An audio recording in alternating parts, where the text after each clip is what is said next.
Imagine stumbling upon a quiet English village where the afternoon tea hides dark secrets, and an elderly spinster's knitting needles unravel a murder.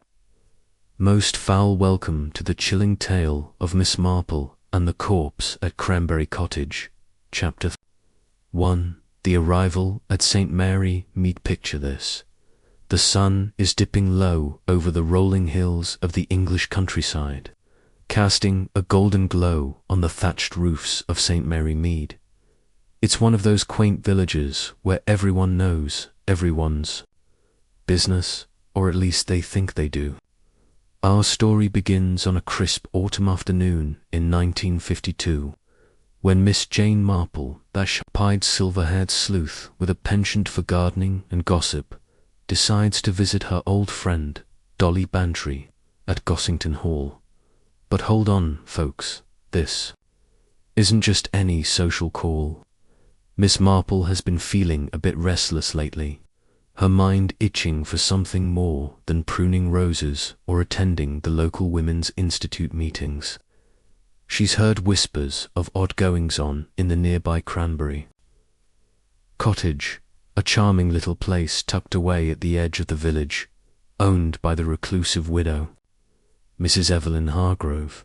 As Miss Marple steps off the train at the tiny station, her sensible shoes crunching on the gravel path, she adjusts her tweed hat and clutches her carpet bag tightly.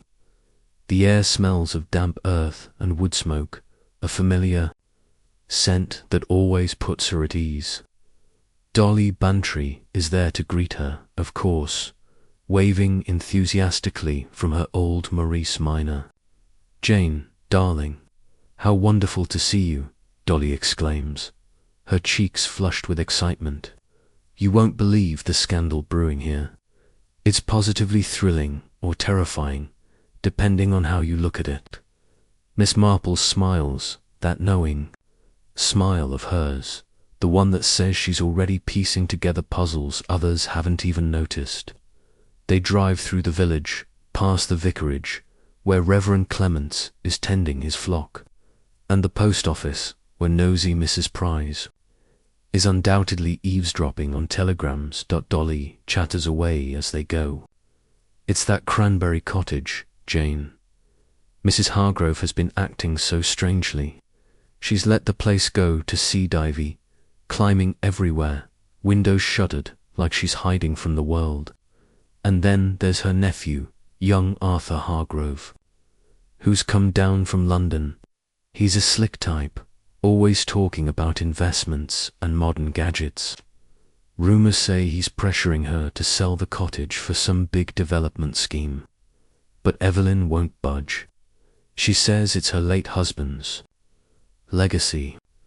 Miss Marple nods thoughtfully, her mind flashing back to similar situations she's encountered before. People, she knows, are much like her garden plants. Some thrive in the light, others twist in the shadows. They arrive at Gossington Hall, a sprawling manor with ivy-covered walls and a cosy drawing room where a fire crackles invitingly. Over tea and scones, clotted cream and strawberry jam, naturally Dolly fills in more details. "Last week, there was a terrible row heard from the cottage, shouting, crashing sounds, like furniture being overturned. The next day, Arthur was seen leaving in a huff, his face like thunder, and Evelyn hasn't been seen since. The villagers are whispering about foul play, but the local constable, Slack, dismisses it as old woman's eccentricity." Miss Marple sips her tea, her blue eyes twinkling behind her spectacles. Human nature, Dolly, is the same everywhere. Greed, jealousy, hidden resentments, they bubble up like weeds in a neglected bed. That evening, as the sun sets and the village quiets, Miss Marple can't resist a stroll. She wanders down the lane toward Cranberry Cottage, her shawl wrapped around her shoulders against the chill. The cottage looks picturesque from after roses still blooming despite the neglect, a picket fence sagging slightly, but up close it's eerie, curtains drawn, no lights on, and an unnatural silence broken only by the hoot of an owl. She pauses at the gate, noticing fresh tire tracks in the mud and a discarded cigarette butt player's navy cut. She notes a brand favored by city folk like Arthur Dot just then. A figure emerges from the shadows, the village doctor, Dr. Haydock, looking flustered. "Miss Marple, what brings you here?" he asks, mopping his brow. "I was called to check on Mrs. Hargrove, but no one's answering. Her maid, Elsie, said she hasn't seen her mistress since yesterday morning." Miss Marple's instincts prickle. "Perhaps we should investigate, Doctor. One never knows what might be amiss." Together, they push open the gate and approach the door, which creaks open at a touch unlocked. Unusual for a cautious widow like Evelyn. Inside, the cottage is a mess. Papers strewn about the sitting room, a vase shattered on the floor, and a faint metallic scent in the air. They call out, but silence answers. Venturing further into the kitchen, they find it. The body of Mrs. Evelyn Hargrove, sprawled on the tiled floor, a pool of blood around her head from a nasty blow. A heavy iron poker lies nearby, wiped clean but suspiciously placed. Dr. Haydock kneels to check for a pulse, shaking his head. She's been dead for hours, maybe a day. This looks like murder. Miss Marple stands back, her face calm but her mind racing. She notices details others might miss. A half-eaten scone on the table, crumbs suggesting a recent tea, a letter opener with a smudge of ink, and footprints in the flour spilled from a canister men's shoes, size 10, with a distinctive heel. "Mark, poor Evelyn," she murmurs.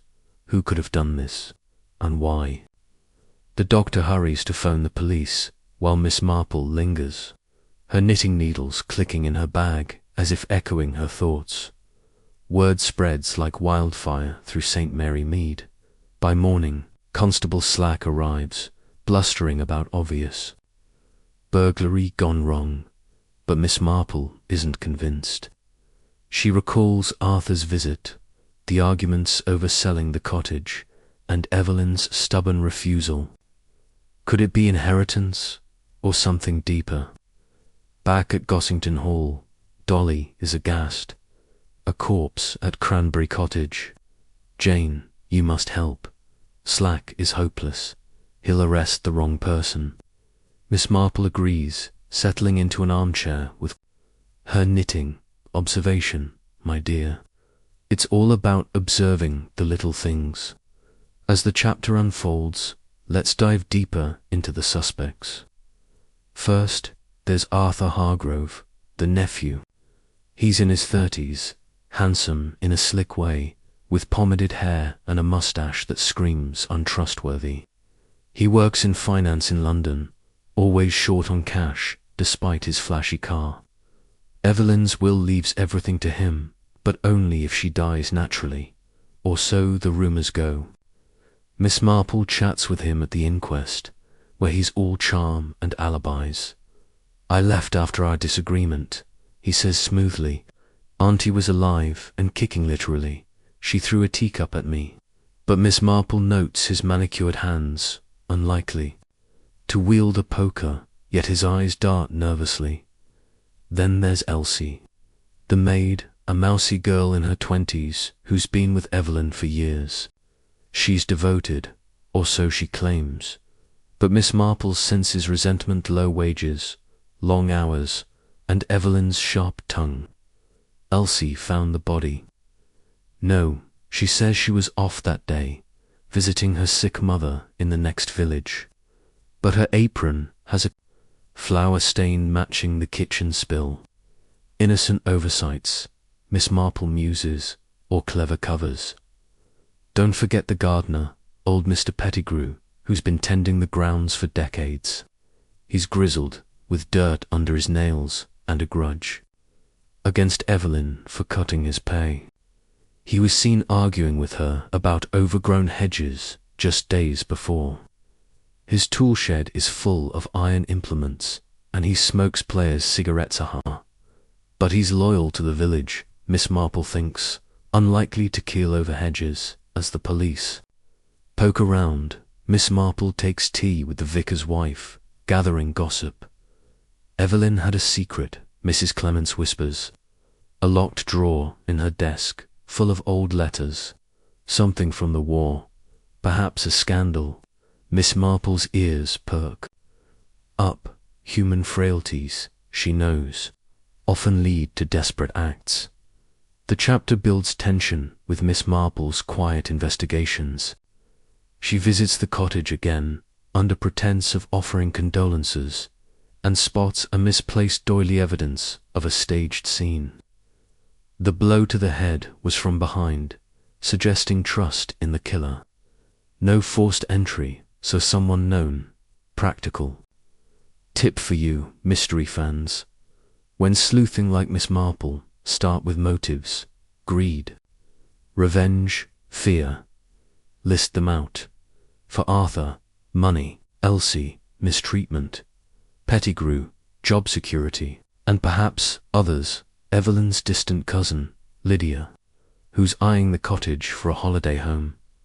Wrapping up this chapter, the village is abuzz, the corpse chilling in the morgue, and Miss Marple knitting away, her mind weaving clues. But the real twists are just beginning.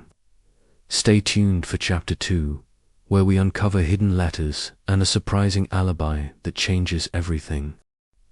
Chapter 2, The Hidden Letters and Alibizol. Right, mystery lovers. Let's pick up right where the shadows lengthen over Cranberry Cottage. With the village still reeling from the discovery of Mrs. Hargrove's body, Miss Marple wastes no time delving deeper into the tangled web of secrets. This chapter uncovers those mysterious letters hinted at in the gossip, along with alibis that seem rock solid at first glance, but crack under a keen eye.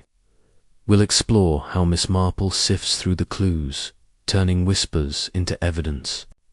And I'll share some practical tips on spotting inconsistencies in stories, because who knows when you might need to play detective in your own life. The morning after the grim find, Miss Marple sits in the sunlit conservatory of Gossington Hall, her knitting needles clicking rhythmically as she ponders the crime scene details she observed.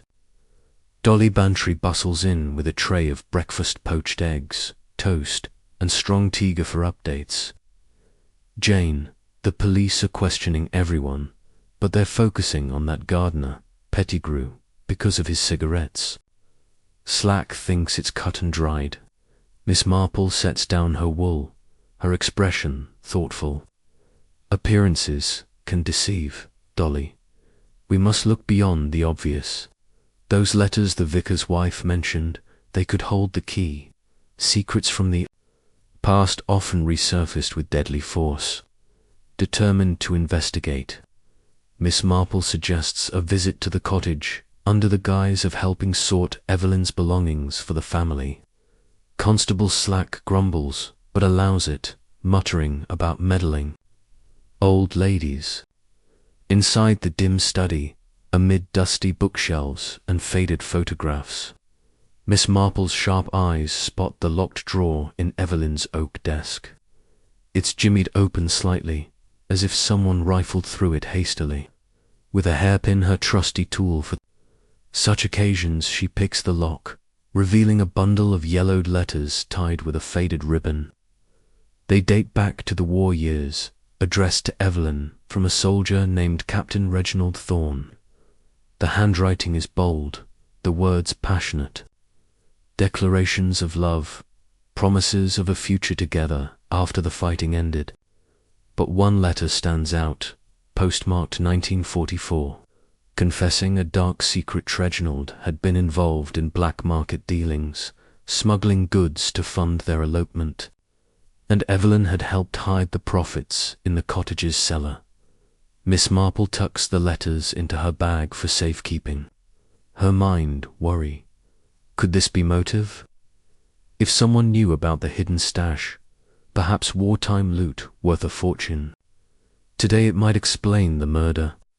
She recalls Evelyn's late husband, Colonel Hargrove, who married her after the war. Maybe he never knew of her past romance. Or did Arthur, the nephew, stumble upon this?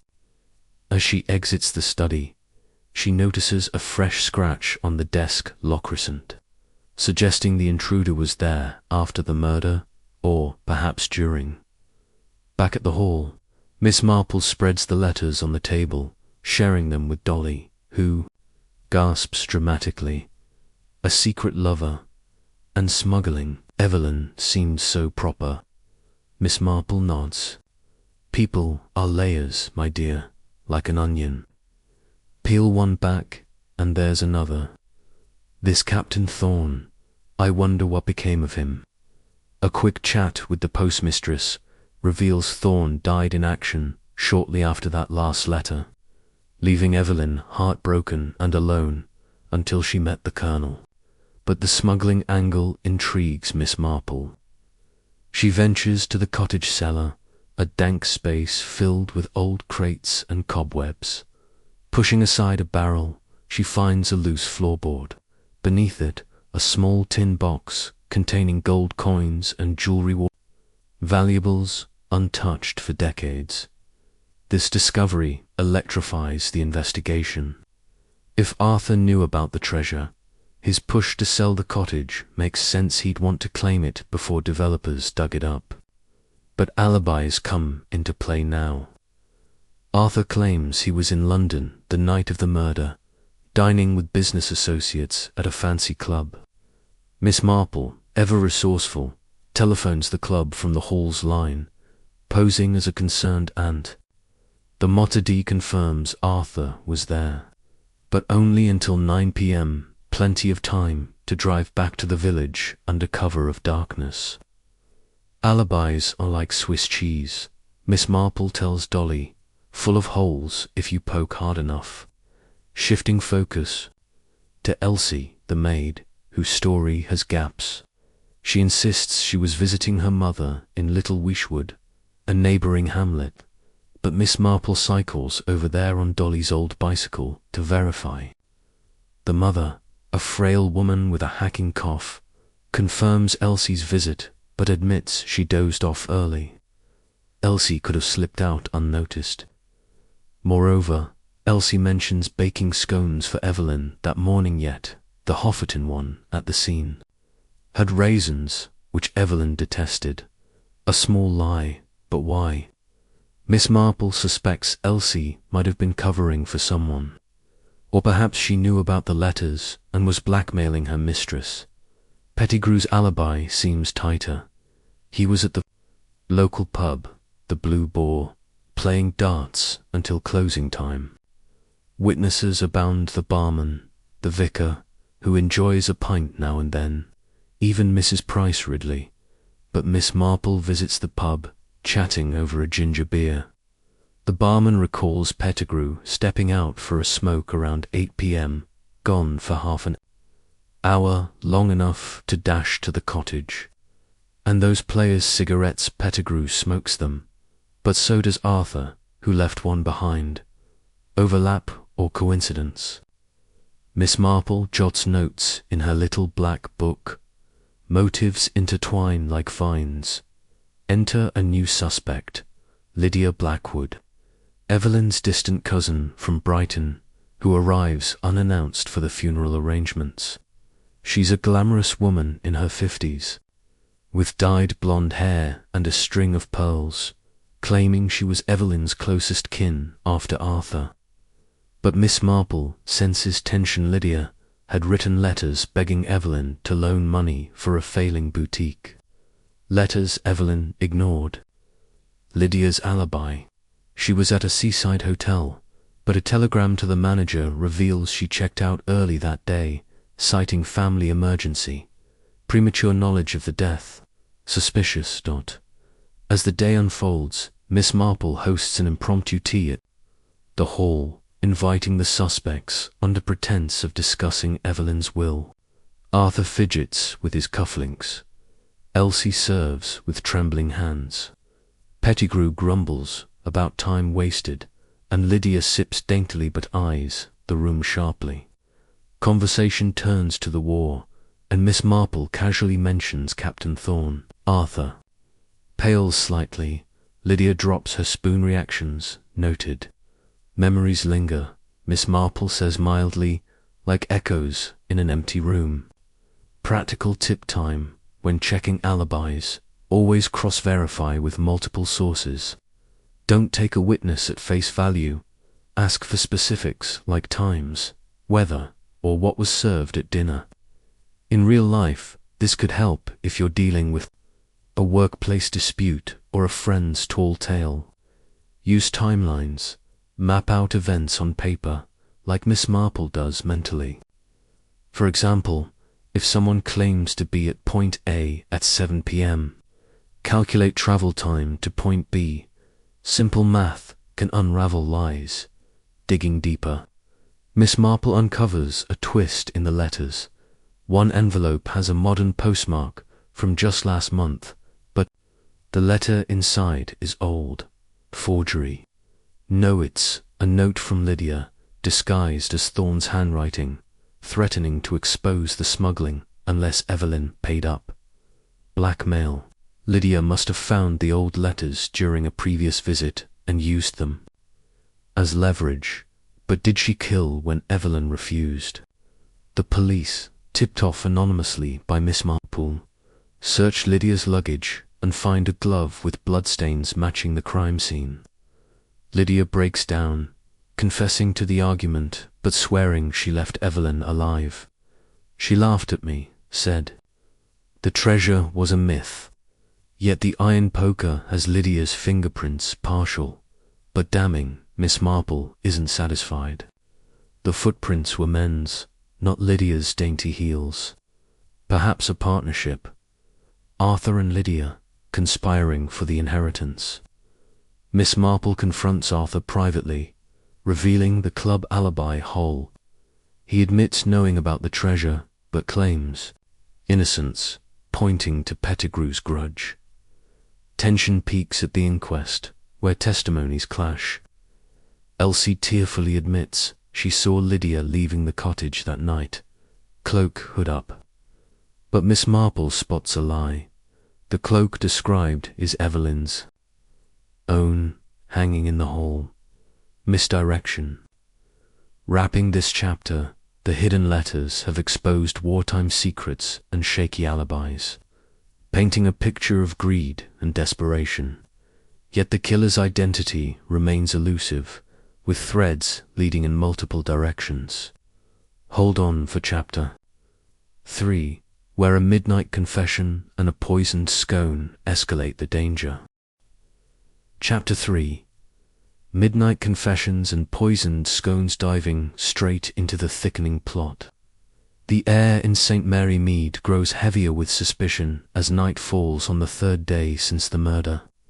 Miss Marple, ever the insomniac when a puzzle, nags at her, sits by the window in her guest room at Gossington Hall, watching the moonlit lane. This chapter ramps up the stakes with a startling confession under the cover of darkness and a near-fatal incident involving a seemingly innocent treat, showing how close danger lurks in everyday village life.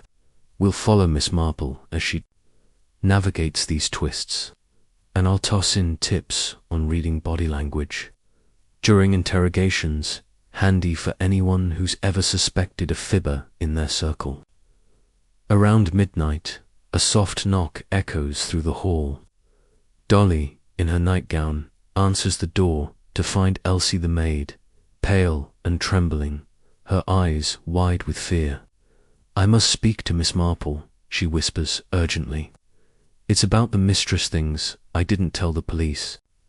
Miss Marple, already dressed in her robe, invites Elsie into the drawing room, where embers glow in the fireplace. Elsie perches on the edge of a chair, twisting her apron. I couldn't sleep, miss. The guilt's eating me up. I saw something that night, but I was scared. Miss Marple pours her a cup of cocoa from a thermos, her voice soothing. Take your time, child. Truth has a way of surfacing, like cream in milk.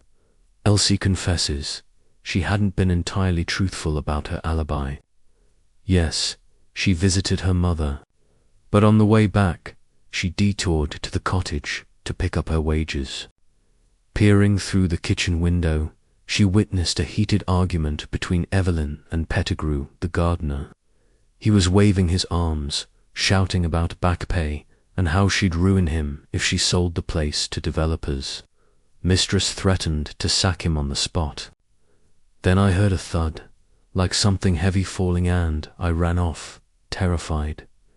Miss Marple leans forward, her eyes sharp. Did you see the blow struck? Elsie shakes her head. No, but Pettigrew stormed out minutes later, muttering curses.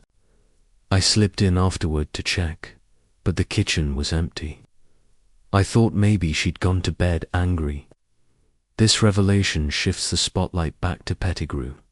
Miss Marple probes gently. Why keep silent?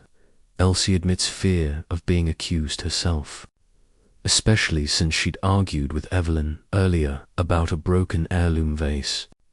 Plus, Pettigrew had once helped her family during hard times, loyalty tangled with dread. Miss Marple nods, understandingly. Loyalties can blind us, but they also reveal character. As Elsie leaves, slipping into the night, Miss Marple ponders. The thud could be the murder, but the timeline clashes with the doctor's estimate of death around tea time, not late evening. A staged noise, or to visits to the cottage that fatal day. The next morning, over porridge and marmalade, Miss Marple shares the confession with Dolly, who claps her hands. Pettigrew it is, then. Slack will arrest him today, but Miss Marple cautions patience. Confessions at midnight often hide half-truths. We need more. She decides to confront Pettigrew directly. Strolling to his modest cottage on the village outskirts, where he's digging in his vegetable patch. Good morning, Mr. Pettigrew, she calls cheerily. Might I have a word about poor Mrs. Hargrove? He straightens, wiping sweat from his brow, his face weathered like old leather. What about her? Police already badgered me. Miss Marple mentions the argument witnessed by Elsie, watching his reaction. Pettigrew's spade clatters to the ground, his hands shaking. That girl, we argued, but I didn't kill her. She owed me month's wages, said Arthur promised her the money from selling. I left her spitting mad, but alive. He admits, storming out around 7 p.m., heading straight to the pub for darts.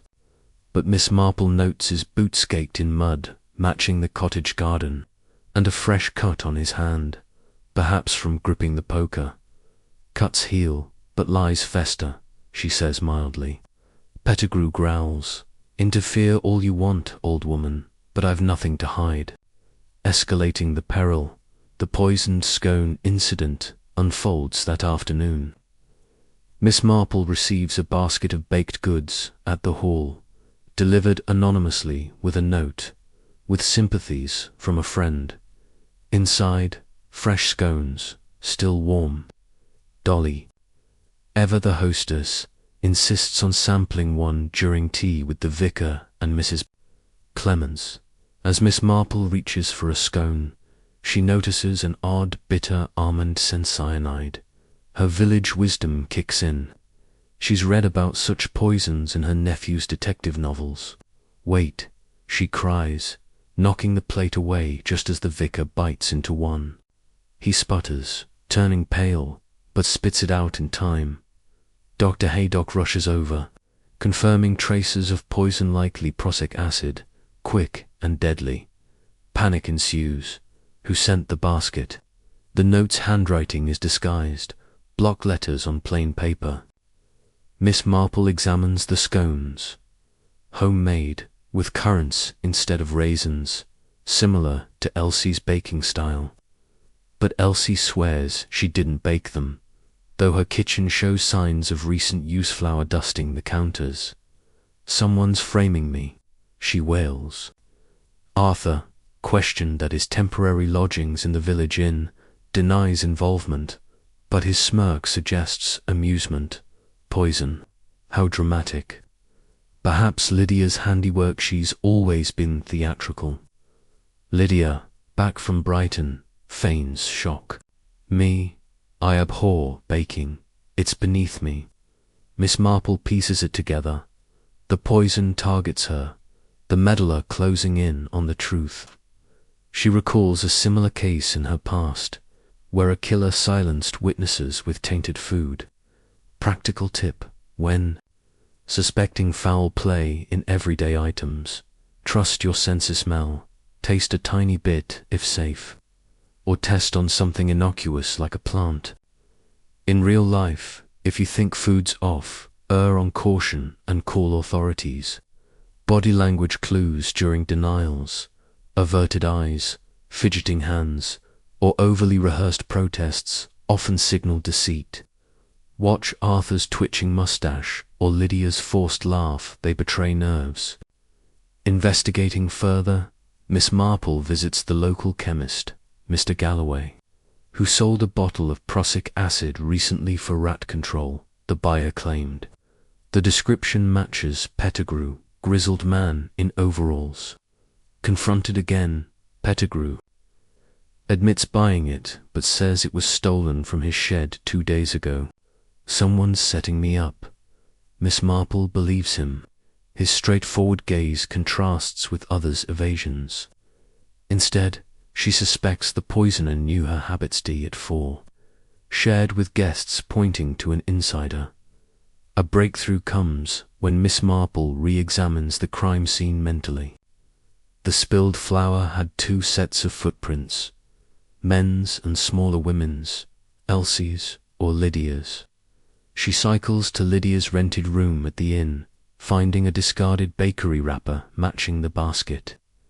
Lydia confesses partially, "I sent the scones, but not poisoned. I bought them from the village bakery to butter you up, hoping you'd sway the will in my favor." The bakery confirms the sale, but the poison must have been added, later perhaps, during delivery. The midnight confession echoes again when Arthur knocks on the hall door late that night, looking haggard. "Miss Marple, I can't take it anymore. Aunt Evelyn told me about the treasure before she died. I pressured her to sell, but I didn't kill her. It was a accident." "No." He trails off, revealing he'd overheard Lydia's blackmail attempts. She visited that afternoon, demanding money. "I hid in the garden, heard them fight." Miss Marple presses, and the blow. Arthur claims he entered after, found Evelyn unconscious, panicked, and fled, staging the scene to look like burglary. But Miss Marple spots inconsistencies. Arthur's story shifts, his hands clenching. "Truth, young man, is simpler than lies." He breaks. "All right, I pushed her during our own argument earlier. She fell, hit her head. I thought she was dead, left in a panic. But the poker, I didn't touch it." A half confession, but the doctor said the blow was deliberate, not a fall. Arthur as accomplice. The chapter intensifies with the chase, spotting a shadow fleeing the hall after Arthur leaves. Miss Marple alerts Dolly. It's Elsie, caught with a vial of leftover poison. "I did it for him," she sobs. "Pettigrew, he's my uncle. He killed her by accident in the rage, and I tried to cover by poisoning the scones to silence you." But Pettigrew, summoned, denies it fiercely. "Lass, what are you on about? I never touched her." Untangling this, Miss Marple realizes Elsie's protecting someone else, perhaps Arthur, with whom she's secretly infatuated. Love notes found in her room confirm a fling. Emotions cloud judgment. Miss Marple sighs. The real poisoner, Lydia, whose pearls match a bead found near the basket. Confronted, Lydia admits tampering with the scones to eliminate Miss Marple, fearing exposure of her blackmail. Yet the murder weapon's fingerprints point elsewhere. As accusations fly at a village meeting in the church hall, Miss Marple observes, silently, her knitting a steady rhythm. The vicar calls for calm, but tension boils. Practical tip: extension. In group confrontations, note alliances, who defends whom. Arthur shields Elsie, Lydia isolates herself. Use open questions to draw out slips, like what happened next, instead of yes-no. Closing this whirlwind chapter. Confessions have poured out like rain on the moors, and the poisoned scone has brought death's shadow closer, revealing layers of deceit and desperate alliances. But the core mystery persists: who truly wielded the fatal blow? Gear up for Chapter 4, where buried treasures surface and a false alibi crumbles under village scrutiny. Chapter 4. Buried treasures and crumbling alibis. Dawn breaks over the misty fields of St. Mary Mead. Miss Marple rises early, her mind abuzz with the loose ends from the midnight revelations and the narrow escape with the tainted scones. This chapter unearths the long-buried wartime treasure in all its glittering peril, while a key alibi unravels like a poorly knit scarf, exposing lies that tie suspects together in unexpected ways. We'll shadow Miss Marple as she digs literally and figuratively into the past, and I'll offer tips on tracing historical clues in your own mysteries. Whether it's family history or a neighborhood enigma, Miss Marple starts her day with a brisk walk to Cranberry Cottage, armed with a small trowel borrowed from Dolly's gardening shed. The police tape flutters in the breeze, but she slips under it, reasoning that the treasure's location could confirm motives. In the cellar, she pries up the loose floorboard again, revealing the tin box. This time, she opens it fully. Gold sovereigns.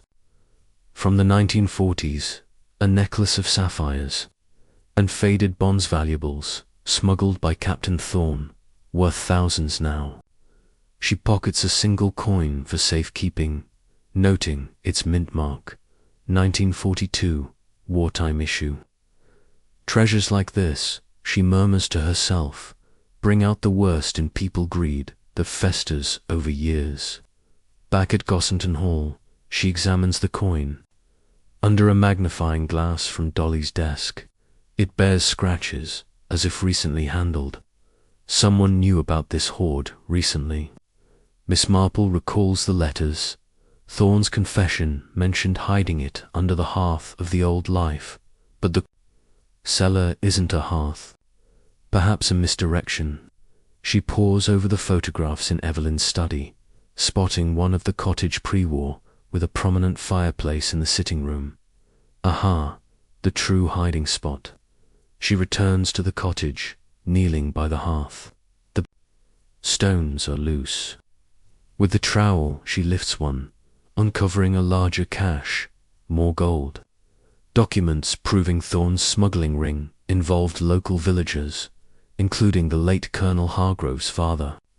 Evelyn's husband knew, or was it a family secret Arthur inherited? This bombshell suggests broader motives. If Arthur discovered the documents, they could tarnish the family name or provide leverage for blackmail.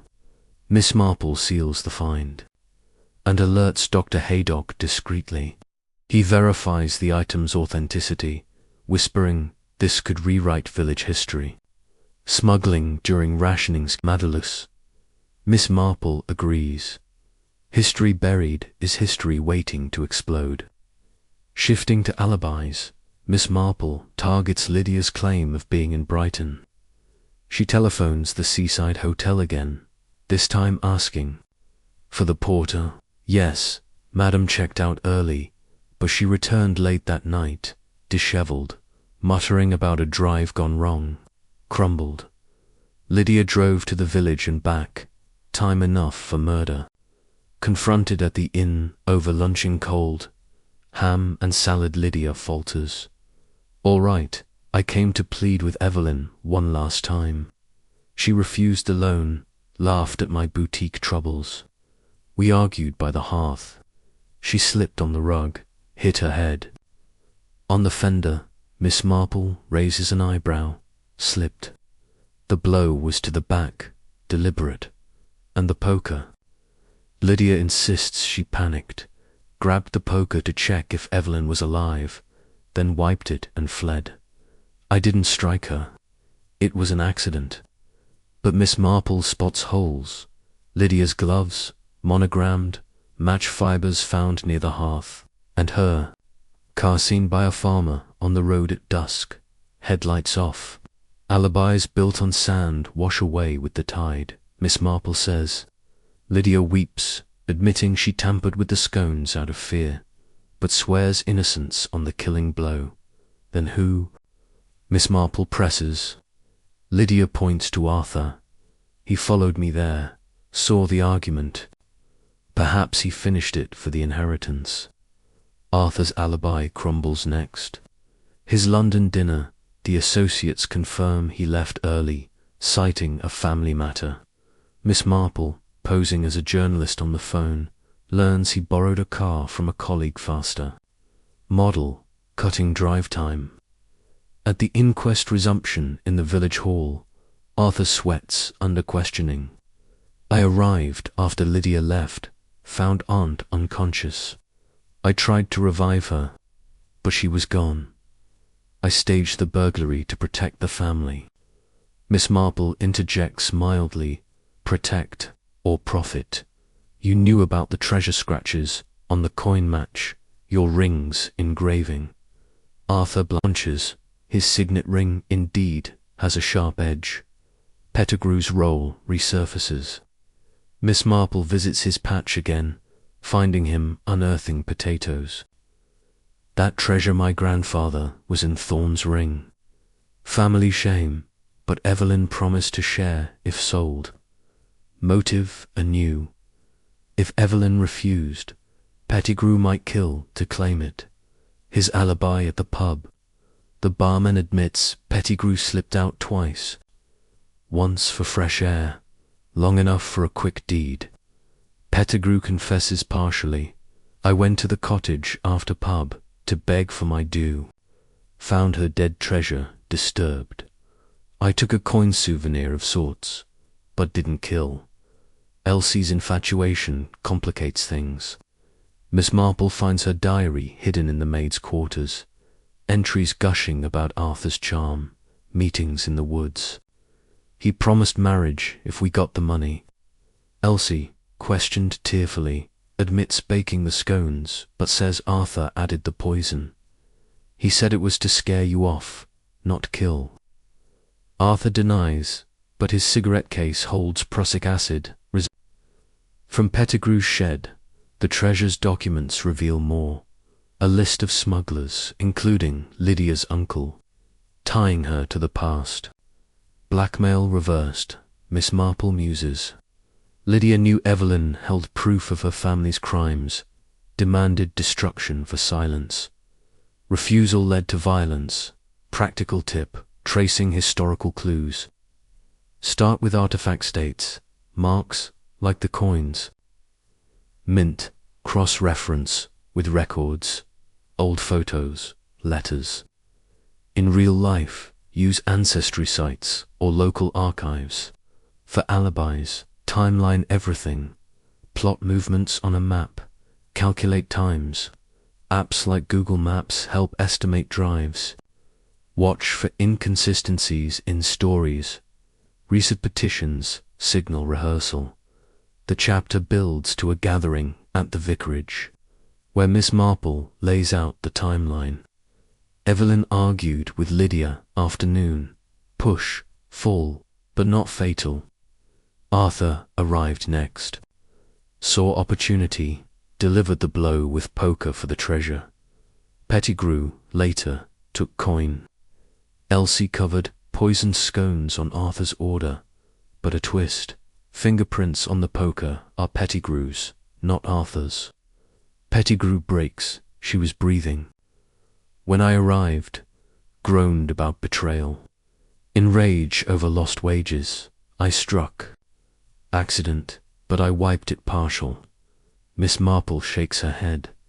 No, the wipe was clean, except partials, sores, planted, gloves. Re-examining, Miss Marple realizes the hearthstone was replaced, clumsily Arthur's doing, to access treasure, post-murder. His ring scratch on stone. He killed after Lydia's argument, framing Pettigrew with planted prints from a tool. Lydia's car tire matches tracks. She returned, saw Arthur, helped stage. Partners in crime for shared spoils. Elsie, overhearing, poisoned to protect Arthur, but failed. The police arrest Arthur and Lydia for murder and conspiracy. Pettigrew for theft. Elsie for attempted poisoning. Miss Marple sighs. Greed buries more than treasure. Wrapping this excavation, the buried hoard has illuminated dark motives, and alibis have fallen like autumn leaves, clarifying the guilty. But lingering questions about the smuggling ring hint at deeper village secrets. Prepare for Chapter 5, where a forgotten witness emerges and the will's reading sparks fresh accusations. Chapter 5.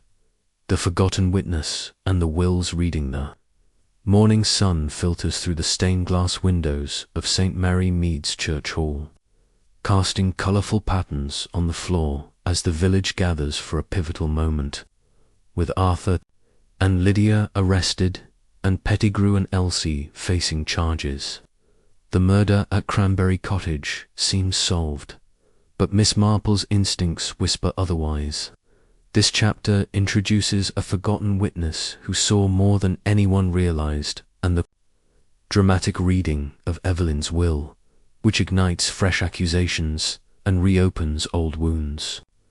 We'll trail Miss Marple as she unravels these new threads, and I'll share tips on spotting overlooked details in investigations useful for anyone piecing together a puzzle. From a lost heirloom to a workplace mystery, Miss Marple, sipping tea in Dolly Bantry's drawing room, reflects on the case's loose ends, the poker's fingerprints, the treasure's disturbance, and Elsie's desperate act all point to a conspiracy, but something nags her. Why was Evelyn's body moved slightly, as if posed after death? Dolly, flipping through the morning paper, interrupts. Jane, the will's being read today at the solicitor's office. Everyone's talking about it. Could it shake things up? Miss Marple nods, her eyes gleaming. Wills, my dear, are like maps. They reveal where people's hearts truly lie and where their enemies lurk. Before heading to the reading, Miss Marple takes a detour to the village green, where she spots Tommy Price, the postmistress's young son, kicking a ball. Tommy, a freckled lad of 12, is known for his sharp eyes and tendency to loiter near cottages, delivering telegrams or running errands.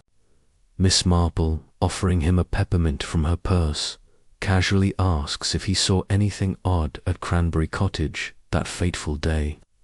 Tommy hesitates, then blurts, "I didn't tell the police, miss, 'cause I wasn't supposed to be there, but I saw a lady, not Miss Lydia's, sneaking out the back gate near supper time. She had a scarf, dark, and moved quick-like into the woods." Miss Marple's heart skips a new player. "Describe her, Tommy," she urges gently. He shrugs, thin. Not tall, scarf hid her face. Carried a bag, clinked like bottles. A forgotten witness, in Dedamy's observation, could rewrite the timeline. Armed with this, Miss Marple heads to the solicitor's office, a stuffy room above the post office where Mr. Percival, Evelyn's lawyer, prepares to read the will. The room buzzes with tension. Arthur, out on bail, sits stiffly, his lawyer whispering in his ear. Lydia, also bailed, fidgets with her pearls. Elsie, under house arrest, stares at the floor. Pettigrew, sullen, nurses a bandaged hand. Other villagers, Dr. Haydock, the vicar, Mrs. Clements filled the seats, curious. Miss Marple slips in quietly, her knitting bag at her side, observing every glance. Mr. Percival clears his throat and begins. Evelyn's will, dated 6 months. Prior is straightforward. The cottage and its contents go to Arthur, provided he maintains it as a family home, not sells it. If sold, proceeds split equally among local charities. A modest sum to Lydia for her boutique, contingent on her never contacting Evelyn again. Elsie gets a small pension for loyal service. Pettigrew inherits nothing but a note, forgiven. But wages settle old debts. A shock clause emerges, a trust fund for village restoration, funded by assets under the hearth, hinting Evelyn planned to reveal the treasure publicly. Gasps ripple through the room. Arthur's face darkens his. Inheritance hinges on keeping the cottage, thwarting his development dreams. Lydia mutters, "She mocked me even in death." Miss Marple watches reactions. Arthur's clenched jaw, Lydia's flushed cheeks, Elsie's sudden tears. But her mind drifts to Tommy's. Witness a woman, not Lydia, with a clinking bag. Who else had motive? She recalls Mrs. Clements, the vicar's wife, who hinted at Evelyn's wartime secrets. Could she be involved? Mrs. Clements, thin and unassuming, always wears a scarf to church. Miss Marple approaches her after the reading, over tea at the vicarage. "You knew Evelyn well, didn't you?" She probes. Mrs. Clements fidgets, her teaspoon clattering. "Only through charity work. She was private." But Miss Marple notices a scar on her wrist, like one from handling heavy objects like hearthstones. Digging deeper, Miss Marple revisits the cottage with Dr. Haydock's permission, claiming to check for charity donations. In the sitting room, she examines the hearth again. A faint stain, missed by police, catches her eye lipstick, smudged on a brick. Not Evelyn's shade. She favored coral. This is mauve. Mrs. Clements wears mauve lipstick. A clue. Miss Marple recalls Tommy's description. A thin woman, scarf. Near supper time when Mrs. Clements claimed to be at a parish meeting. Checking with the vicar, Miss Marple learns the meeting ended early. Mrs. Clements was unaccounted for after 5 p.m. Confronting her gently at the vicarage garden, Miss Marple mentions the scarf and lipstick. Mrs. Clements crumples, admitting she visited Evelyn to plead for a loan for the church roof. She refused, laughed about my husband's sermons. I saw the hearthstones loose, knew about the treasure from old gossip. My father was in Thorn's ring too. I tried to take a coin, just one, but Evelyn caught me. We struggled. She fell, hit the fender. I didn't mean to kill. She fled, dropping her scarf, which Tommy saw, the clinking bag, collection bottles for the church, in her haste. But the poker's fingerprints Pettigrew's don't align. Miss Marple suspects manipulation. She questions Pettigrew again, finding him at the pub. Your prints, Mr. Pettigrew, were partial, as if placed. Did you touch the poker before? He admits handling it days earlier, fixing the fire. Someone Arthur lifted. Prints from a tool to frame him. Miss Marple pieces it. Mrs. Clement's struggle left Evelyn dazed. Arthur, arriving later, saw his chance, used the poker, staged the scene. Planting prints. Accusations flare at a village tea party Dolly hosts. To clear the air. Mrs. Clements, cornered, confesses to the struggle, but denies the fatal blow. Arthur accuses Lydia of egging him on. Lydia claims Mrs. Clements framed her with the glove fibers. Elsie, sobbing, admits lying to protect Arthur, hoping for his love. Miss Marple interjects. The lipstick, the scarf, the prints, they tell a story of many hands, but one intent. She lays out the timeline. Mrs. Clements' fight, Arthur's killing blow, Lydia's cover-up, Elsie's poisoning attempt. The police summoned, rearrest Arthur for murder, Mrs. Clements for manslaughter attempt, Lydia for conspiracy. Elsie faces accessory charges. The Wills Trust Fund shifts focus to charity, calming village tensions. Practical tip, overlooked. Details like lipstick or a child's testimony crack cases. In your mysteries, note what's out of place, a receipt.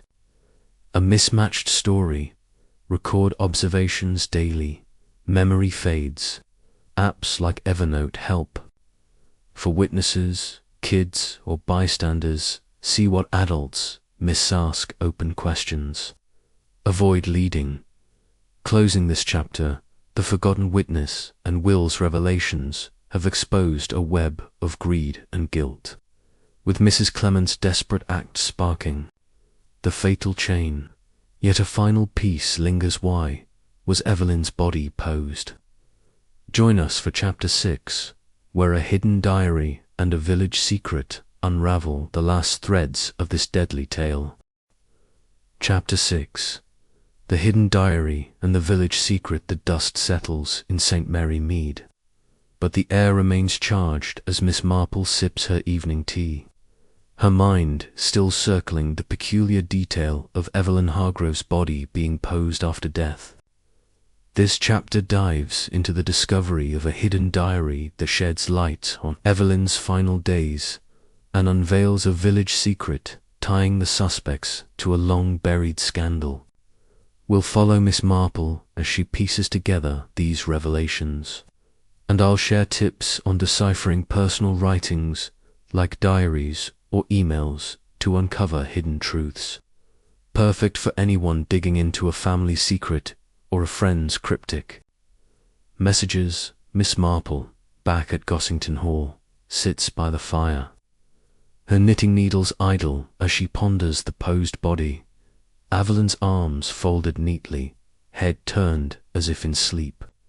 It feels deliberate, almost reverent, unlike the chaotic crime scene. Dolly Bantry, bustling in with a tray of biscuits, notices her friend's distraction. Jane, you're miles away. Surely the case is closed with Arthur and the others nabbed. Miss Marple shakes her head. Not quite, Dolly. The way Evelyn was laid out, it's as if someone cared or wanted to send a message. We need to know her mind before she died.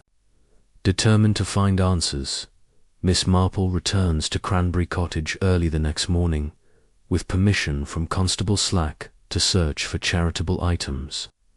In Evelyn's bedroom, she notices a loose floorboard under the rug, missed in earlier searches. Prying it up with a letter opener, she finds a small, leather-bound diary, its pages filled with Evelyn's spidery handwriting. The entries, spanning the last year, reveal a woman haunted by her past. Reginald's shadow lingers, she writes. The village knows more than it admits secrets buried with the gold. I must protect it, or they'll tear us apart. Recent entries grow paranoid. Arthur presses daily. Lydia sends veiled threats. Even the vicar's wife watches me oddly. Someone's been in the house. I hear footsteps at night. The diary mentions a village secret tied to the smuggling ring, implicating not just Thorne and the colonel's father, but a third figure, a woman who acted as a courier. She lives among us, hiding her shame. Evelyn writes cryptically. Miss Marple's pulse quickens. Could this be the key to the posing? She cross-references names from the treasurer's documents, spotting a faint initial, MB. Not Lydia, not Elsie who then. The village's older generation holds clues. So Miss Marple visits Miss Hartnell, a gossipy spinster who remembers the war years. Over weak tea and stale cake at Miss Hartnell's cottage, Miss Marple steers the conversation to wartime gossip. Oh, those days. Miss Hartnell clucks. Some lasses got up to no good, carrying packages for shady men. Mary Blackwood, she was sweet on thorn before Evelyn snatched him, was seen sneaking about at night. Lives quietly now, runs the flower shop, Mary Blackwood. Miss Marple recalls her, a frail woman in her 70s, always at church with a tremulous smile. Could she be M.B., the courier, driven by old jealousies? Miss Marple finds Mary arranging roses at her shop, her hands shaking slightly. Miss Blackwood, a word about Evelyn Hargrove. Mary stiffens, petals falling. Poor dear, such a tragedy. Miss Marple mentions the diary's hint of a courier. Mary's eyes dart away. I was young, foolish. Helped Thorne for love, not money. Evelyn knew, forgave me after he died, but I never forgot her kindness. Pressed further, Mary admits visiting the cottage that day, after hearing of the argument via village gossip. I found Evelyn dead, blood on the floor. I couldn't bear her looking so broken, soldered her arms, turned her head, like laying out my mother years ago. I meant no harm. This explains the posing a gesture of remorse, not malice. But Mary adds a twist.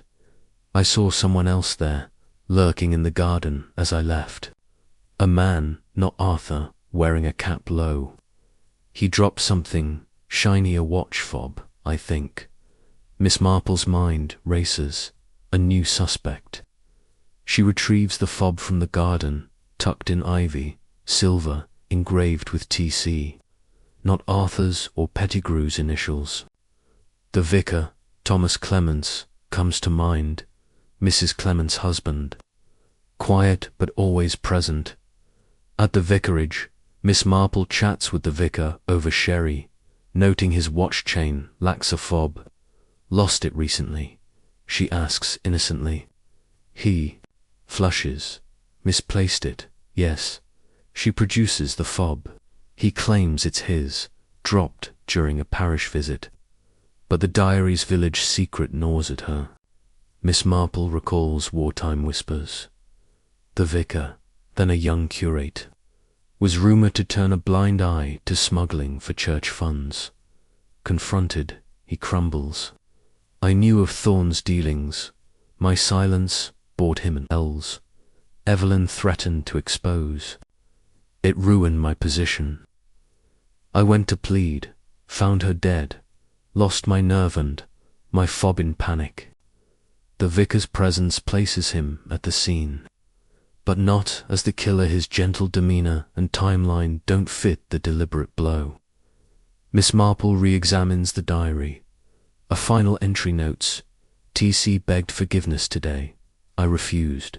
The truth must out. The vicar's plea came before the murder, likely before Lydia and Arthur's visits. So who struck? Miss Marple gathers the players at the church hall, using a Women's Institute meeting as cover. She lays out the diary's clues and Mary's testimony, watching reactions. Arthur, defensive, accuses the vicar. Lydia blames Mary's jealousy. Elsie remains silent, eyes downcast. Mary weeps, confessing only to the posing. The vicar admits his visit, but swears innocence. Miss Marple reveals the fob, noting its discovery post-murder.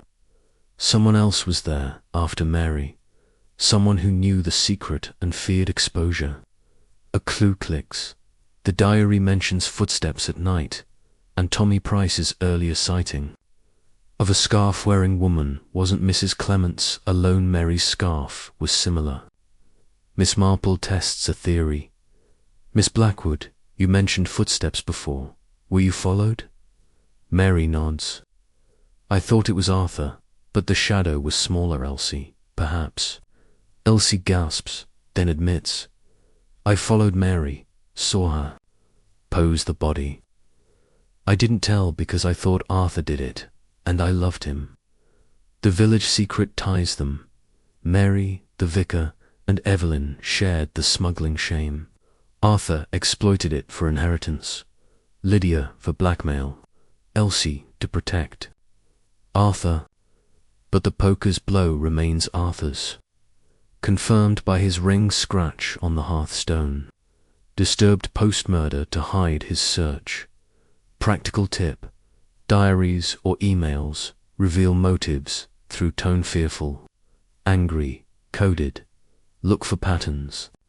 Repeated names, dates. In real life, check metadata or handwriting quirks. Use apps like Notion to organize findings. When questioning, note pauses or deflections. They signal hidden truths. The police, tipped by Miss Marple, tightened the case against Arthur for the murder, with Mary and the vicar facing lesser charges for concealing evidence. The village secret, now aired, begins to heal old wounds as the trust fund restores community pride. Closing this chapter, the diary and Mary's testimony have illuminated the village's shadowed past, explaining the posed body and exposing the vicar's minor role. Yet one question lingers. A cryptic diary note about a female visit. Hold tight for Chapter 7, where a stolen key and a midnight rendezvous revealed the last conspirator. Chapter 7, The Stolen Key and the Midnight Rendezvous. The twilight deepens over St. Mary Mead, casting long shadows across the village as Miss Marple sits in Dolly Bantry's conservatory, her knitting untouched. The cryptic diary note about a final visitor gnaws at her, suggesting someone else slipped into Cranberry Cottage that fateful day. This chapter uncovers a stolen key that unlocks new suspicions and a clandestine midnight rendezvous that exposes the last conspirator. In Evelyn Hargrove's murder, we'll follow Miss Marple as she navigates these final clues, drawing the threads of deceit into a tight knot. Miss Marple begins her day at the village post office, where Mrs. Price Ridley, ever the busybody, is sorting letters. Casually, Miss Marple inquires about Evelyn's habits. She kept her spare key under a flower pot by the back door. Mrs. Price Ridley sniffs. Terribly careless. I noticed it missing last week when I dropped off her mail. Miss Marple's eyes narrow. A stolen key explains the lack of forced entry. No one mentioned checking the flower pot. She hurries to the cottage, now quiet under police watch, and examines the back porch. The flower pot, a chipped terracotta affair, sits askew, but no key lies beneath. A faint scuff mark in the dirt catches her irisant from a small shoe, perhaps a woman's, back at Gossington Hall. Miss Marple pores over Evelyn's diary, again focusing on the final visitor entry. He came after dusk, pleading, but I sent him away. The key's gone. Did he take it?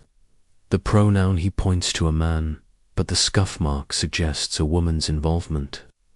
Miss Marple recalls the village's web of connections. Arthur, Lydia, Mary, the vicar, all entangled, but someone else lingers in the shadows. She suspects Dr. Haydock, the village doctor, who's been quietly helpful but always present at key moments. His calm discerner and medical knowledge could mask a calculated act. Miss Marple visits Dr. Haydock at his surgery under pretense of a checkup. Over a stethoscope's hum, she mentions the missing key. His hand pauses mid-motion, a flicker of unease crossing his face. A key. Evelyn was careless with locks, he says smoothly, but Miss Marple notes his cufflinker silver anchor, matching one found near the cottage gate, overlooked by police. You were there that evening, Doctor, weren't you? she asks gently. He sighs, setting down his instruments. I went to check on her after hearing of her row with Arthur. She was upset, mentioned a stolen key. I left her alive, I swear. Unsatisfied, Miss Marple learns from Dolly that Dr. Haydock's late father was a wartime friend of Thorne's, possibly tied to the smuggling ring. Could he fear exposure? She decides to test her theory, arranging a late-night meeting at the cottage, claiming to Dolly she's tidying loose ends. She leaves a note for Dr. Haydock, hinting she's found the key and will return it at midnight. If you know anything, Doctor, meet me there, she writes, leaving it with his nurse at midnight. Miss Marple waits in the cottage's darkened kitchen, a lantern casting eerie shadows. Footsteps crunch outside a knot, Dr. Haydock's steady. Tread but lighter, hesitant. A figure slips in through the back door. Miss Hartnell, the gossipy spinster, clutching a scarf and trembling.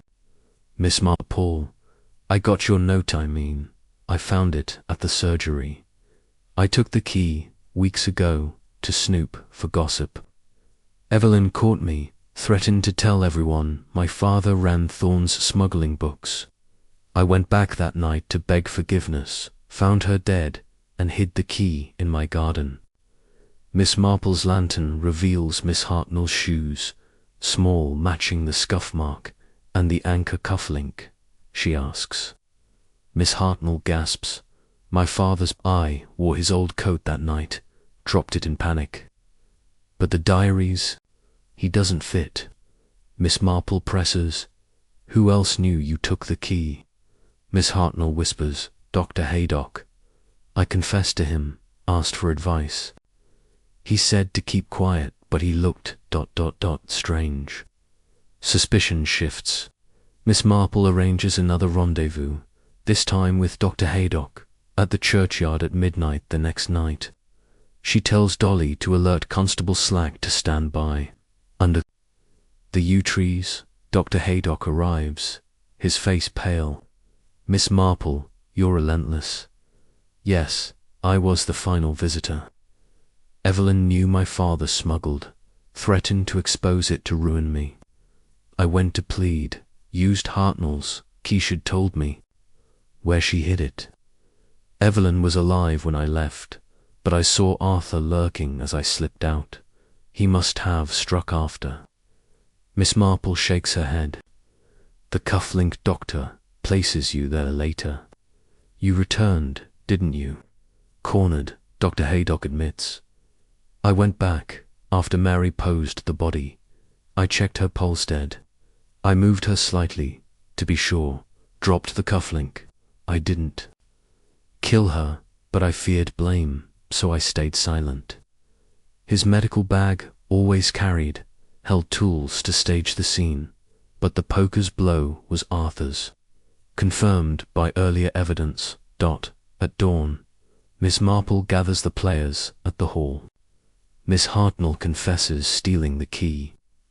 Driven by gossip and fear, Dr. Haydock admits his visit and silence, protecting his reputation.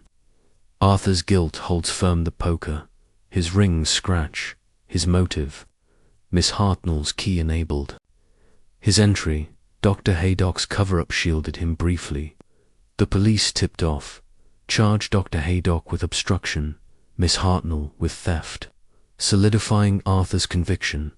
The village secret deepens. Miss Hartnell's father linked Dr. Haydock's to the smuggling, a shared shame Evelyn's diary threatened to expose. The key's theft set the fatal chain in motion. Closing this chapter, the stolen key and midnight confessions have pinned the last conspirator, Dr. Haydock, while cementing Arthur's guilt. But a lingering diary phrase, the truth must out hints. At one final revelation, stay tuned for Chapter 8, where a coded message and a village meeting expose the full scope of the smuggling ring. Chapter 8. The coded message and the village meeting. As the morning mist clings, to the hedgerows of St. Mary Mead. Miss Marple sits at Dolly Bantry's dining table, her tea cooling as she mulls over the diary's final phrase. The truth must out. With Arthur's guilt confirmed and the conspirators exposed, the case feels nearly tied up. But that cryptic note suggests a deeper layer to the smuggling ring's legacy. This chapter unveils a coded message hidden in Evelyn's possessions, and a tense village meeting that lays bare the full scope of the wartime scandal, revealing how far its ripples reached. We'll shadow Miss Marple as she decodes the final clues. Tightening the noose around the village's buried past, Miss Marple begins her day at Cranberry Cottage, granted one last look by Constable Slack to settle estate matters. In Evelyn's study, she sifts through a box of keepsakes' old photos, a locket, a worn prayer book. Inside the book's cover, she finds a slip of paper with numbers: March 15th, 22, the 1st of July, 14. No context, just digits in Evelyn's neat hand. A code. Miss Marple's mind, sharp as ever, recalls wartime ciphers from her nephew's detective stories. She tests a theory. Page, line, word from the prayer book. Page 3, line 15. Word Vinci dois. Confess. Page 7, line 1, word 14. All.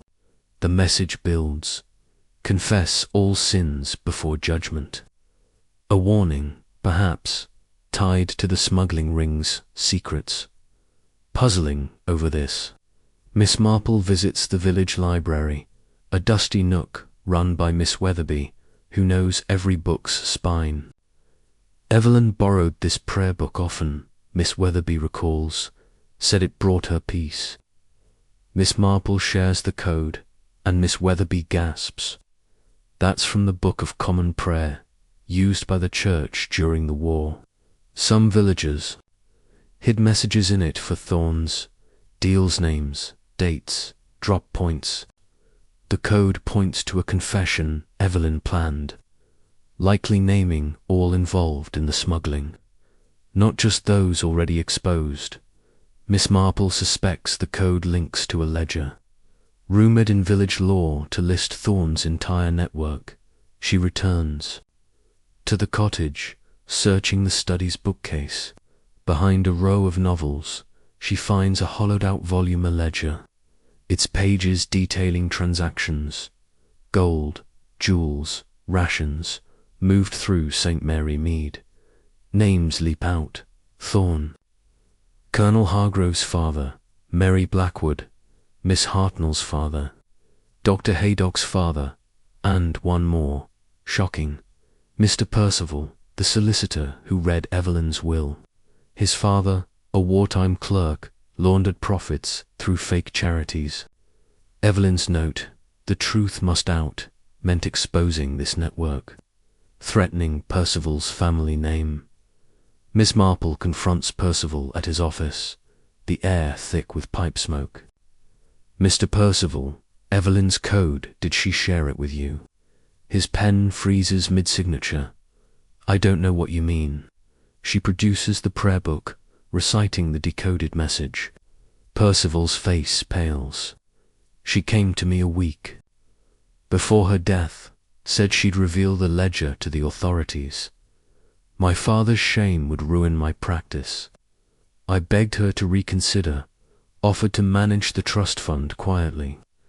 Miss Marple presses, were you at the cottage that day? He shakes his head. No, but I sent a note, urging silence. She refused. Suspicion deepens.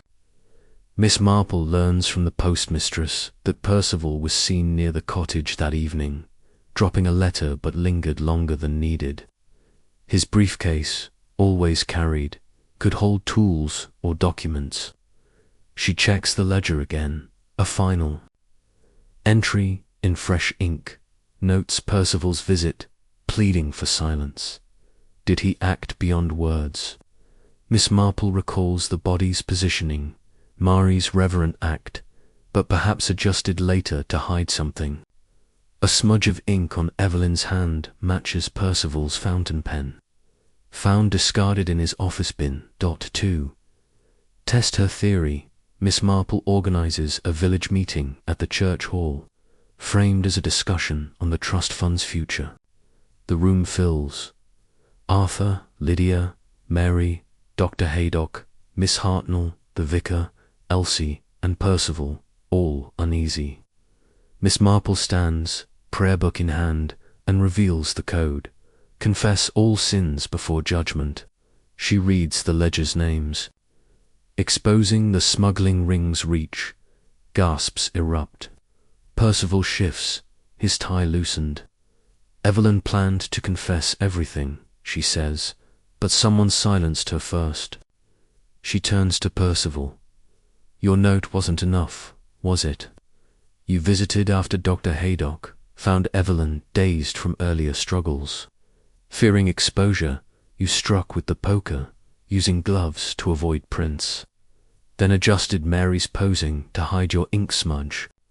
Percival stammers, preposterous, but Miss Marple produces the pen, its nib matching the smudge. The ledger's final entry seals it. Percival begs, but I'll tell. He breaks, sobbing. I didn't mean to kill. She laughed, said, my father was a crook. I grabbed the poker in panic, struck once. I adjusted her body to look natural, hid the pen. The hall erupts. Arthur, desperate to deflect, claims Percival conspired with him. Lydia accuses him of framing her. Miss Marple clarifies. Arthur struck too, but Percival's blow was fatal. Post-mortem exam confirms 2 hits, 1 lethal. The police, waiting outside, arrest Percival for murder, Arthur for attempted murder, and others for their roles. The smuggling ring's exposure heals old wounds. The trust fund, now public, will restore the village, funded by the ledger's recovered asset. Percival's confession ties the last knot. His fear of ruin drove the final blow, sparked by Evelyn's resolve to expose the past. Closing this chapter, the coded message and village meeting have unraveled the smuggling ring's full scope, pinning Percival as the true killer. Yet a faint echo remains. A villain's locket, unopened, holds one last clue. Join us for Chapter 9, where a locket's secret and a final confrontation seal the case. Chapter 9, the locket's secret and the final confrontation. The late afternoon sun bathes St. Mary Mead in a soft glow, but a chill lingers in Miss Marple's heart as she sits in Dolly Bantry's drawing room, her fingers tracing the outline of Evelyn Hargrove's unopened locket retrieved from the keepsake box. With Percival's confession tying him to the fatal blow and the smuggling ring exposed, the case seems resolved, but the locket's weight suggests one last secret. This chapter unveils the locket's hidden contents and a dramatic final confrontation that seals the truth of the murder at Cranberry Cottage. We'll follow Miss Marple as she brings the village's tangled web of guilt to its conclusion. Miss Marple, alone with her thoughts, examines the locket, a small silver oval engraved with a rose, its clasp stiff from years of disuse. She pries it open gently with a hairpin, revealing a tiny photograph of a young Evelyn with Captain Thorne, their faces radiant with love. Tucked behind the photo is a folded scrap of paper, barely larger than a postage stamp, with a single line. In Evelyn's hand, if I fall, seek the one who guards the gate. Miss Marple's breath catches. The gate, could it mean the cottage's picket fence, where Tommy Price saw the scarf-wearing figure, or something metaphorical, like a gatekeeper of secrets? Pondering this, Miss Marple recalls the village's literal gatekeeper, old Tom, the station master, who monitors comings and goings at the train platform near Cranberry Cottage. He's a grizzled man in his 80s, often overlooked, but his sharp memory has aided Miss Marple before. She visits him at the station, where he's polishing the ticket counter. "Tom, did you see anyone unusual near the cottage the day Evelyn died?" she asks over a cup of his strong tea. Tom scratches his chin. "I saw a figure by the cottage gate. Dusk it was. Not Arthur or Percival, someone shorter, in a long coat, carrying a parcel. Thought it odd, but trains kept me busy. This new sighting aligns with the locket's clue. Miss Marple suspects the gatekeeper isn't literal, but someone guarding the smuggling ring's legacy. She revisits the ledger, noticing a recurring name, E. Weatherby. Miss Weatherby, the librarian, mentioned the prayer book, but never her own wartime role. Could she be the final piece? Miss Marple cycles to the library, finding Miss Weatherby shelving books. Evelyn's locket mentioned a gatekeeper, Miss Marple says softly. Your initials appear in her ledger E.W. A courier, perhaps. Miss Weatherby's hands tremble, dropping a novel. I was young, helped Thorne for extra food during rationing. Evelyn knew, forgave me, but I feared her exposing us all. Miss Weatherby admits visiting the cottage that evening, after Percival's departure, to plead for silence. I carried a parcel-load books to bribe her with sentiment. Found her dead, blood pooling. I didn't touch her, but I saw the locket on the table, open. I closed it, hid it in the box, fearing it pointed to me. Miss Marple nods, and the gate, Miss Weatherby falters. I guarded the smuggling records for Thorne, hid them in the library. Evelyn wanted them public. I couldn't let that happen. The locket's note, Miss Marple realizes, was Evelyn's insurance appointer to Miss Weatherby as the ring's archivist, not the killer. But one detail jars. The parcel, Tommy's clinking bag, and Tom's parcel suggest more than books. Miss Marple inspects the library's back room, finding a locked chest. With Miss Weatherby's reluctant key, she opens it. Bottles of wartime brandy. Smuggled goods, never sold, hidden by Miss Weatherby to protect her role. The clinking bag brandy, not bottles for church, as Mrs. Clements claimed to seal the case. Miss Marple calls a final confrontation at Gossington Hall, inviting all involved. Arthur, Lydia, Mary, Dr. Haydock, Miss Hartnell, the vicar, Elsie, Percival, and Miss Weatherby. Dolly sets out tea and scones, safe ones this time as tension fills the room. Miss Marple holds up the locket, its photo gleaming. Evelyn left a clue. Seek the gatekeeper. Miss Weatherby, you guarded the smuggling secrets, but not the murder. She reveals the ledger's entries and the brandy, tying Miss Weatherby to the ring but not the killing. Turning to Percival, she confirms, your blow was fatal, but others acted before and after. Miss Weatherby hid evidence, fearing exposure. Arthur struck first, hoping to kill. Lydia conspired, Elsie poisoned, Mary posed, Dr. Haydock obscured, Miss Hartnell enabled with her key. Each face falls as their role is laid bare. Miss Weatherby weeps. I only hid the bottles, not the truth. Miss Marple nods, yet silence aided murder. The locket's photo, shown to all, evokes gasps of Ellen's love for Thorne fueled her resolve to expose the ring, protecting her legacy. The station master's sighting places Miss Weatherby at the gate, her parcel clinking, sealing her presence. Constable Slack, present, charges Miss Weatherby with concealing evidence, finalizing the case against Percival as the killer, with Arthur as accomplice. The village exhales as the truth settles. The locket, returned to the estate, will be displayed. In the church, a memorial to Evelyn's courage. The brandy funds the trust, rebuilding St. Mary Mead's spirit. Closing this chapter, the locket's secret and final confrontation have exposed Miss Weatherby's role, cementing Percival's guilt and the smuggling ring's end. One last twist awaits in Chapter 10, where a letter from Evelyn and a village farewell bring closure to Cranberry Cottage's dark tale. Chapter 10. Evelyn's letter and the village farewell.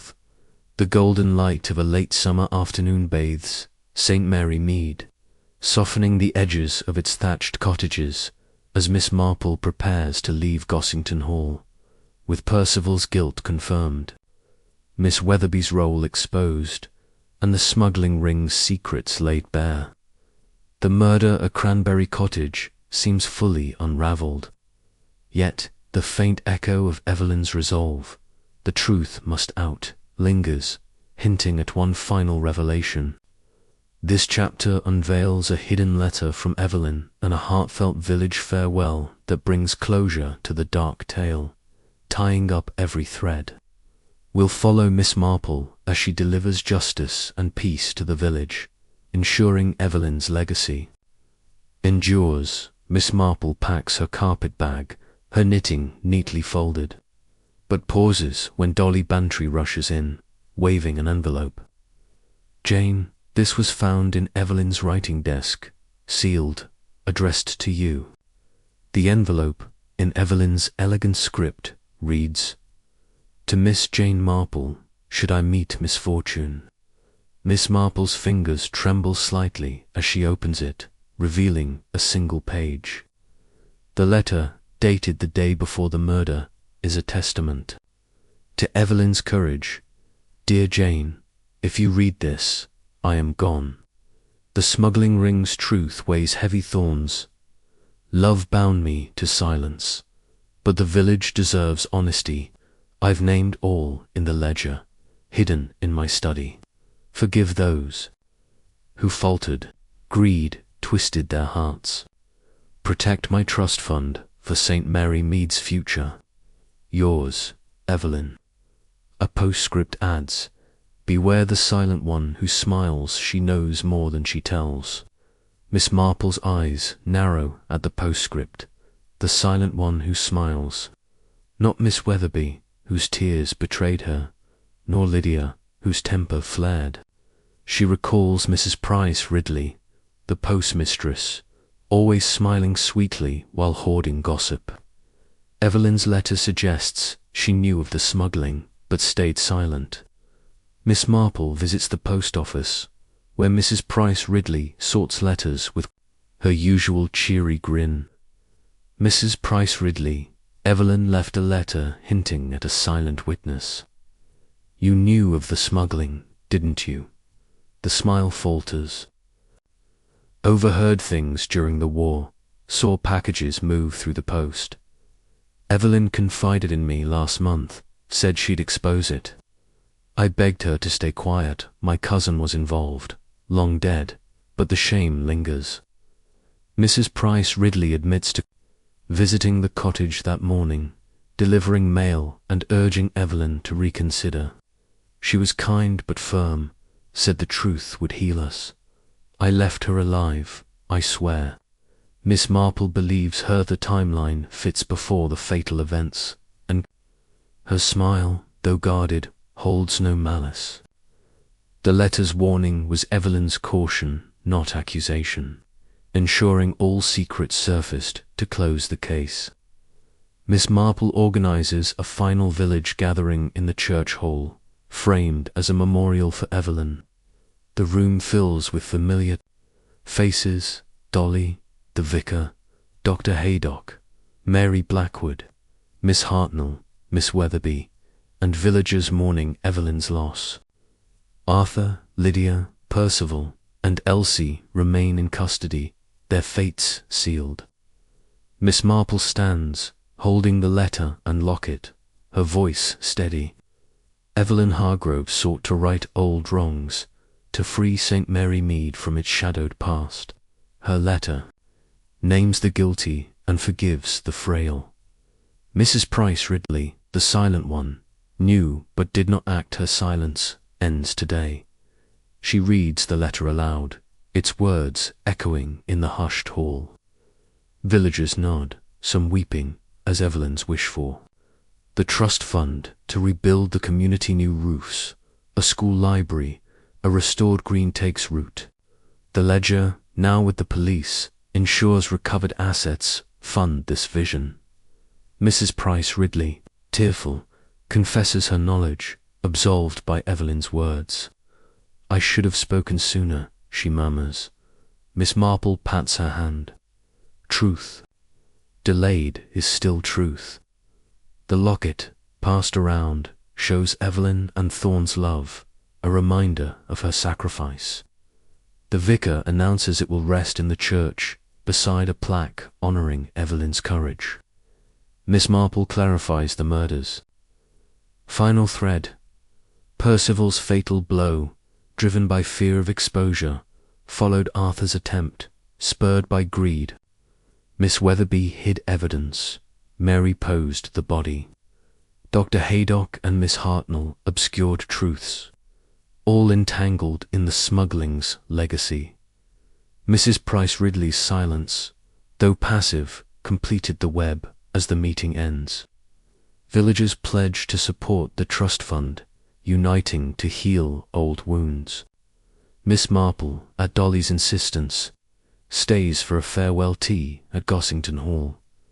Over scones and jam, Dolly sighs, "Jane, you've saved us again. What would we do without you?" Miss Marple smiles, her eyes twinkling. "Oh, Dolly, people are the same everywhere. Knit them together, and the pattern emerges." The next morning, Miss Marple boards the train, her carpet-bag lighter, but her heart full. The station master, old Tom, tips his cap. "Solved it, miss." She nods. "With Evelyn's help." As the train pulls away, St. Mary Mead fades into the mist, its secrets aired, its future bright. This tale's done, but the mystery lingers. Share your thoughts in the comments. Did you spot the clues? Like and subscribe for more sleuthing. Adventures with Miss Marple, and let us know what village secrets you'd unravel next.